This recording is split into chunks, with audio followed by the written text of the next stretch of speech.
স্বাগতম জনাইছোঁ YouTube channel mobile solution ৰিটুৰাজলৈ।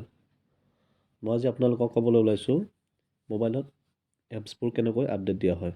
খুবেই ইম্পৰ্টেণ্ট, এপছবোৰ টাইমলি আপডেট নিদিলে প্ৰপাৰলি কাম নকৰে এপছবোৰে। চ' আমি ফাৰ্ষ্ট টাইম প্লে ষ্ট'ৰ যাব লাগিব।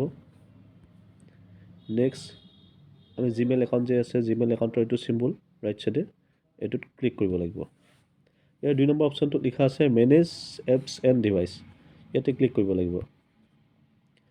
ইয়াৰ 2 নম্বৰ অপশ্যনটোত দেখুৱাইছে আপডেটছ এভেইলেবল, মানে আপডেট দিবলগীয়া আছে মোৰ 15 আপডেটছ পেণ্ডিং, 15টা আপডেট পেণ্ডিং হৈ আছে।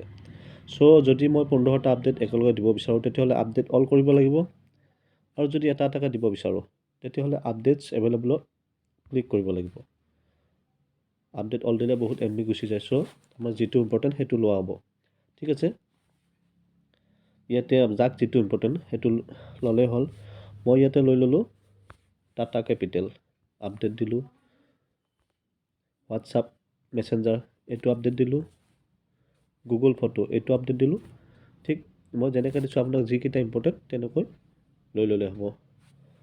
আজি ভিডিঅ'টো ইমানেই। যদি ভাল লাগে লাইক, কমেণ্ট এণ্ড শ্বেয়াৰ কৰিব। ধন্যবাদ।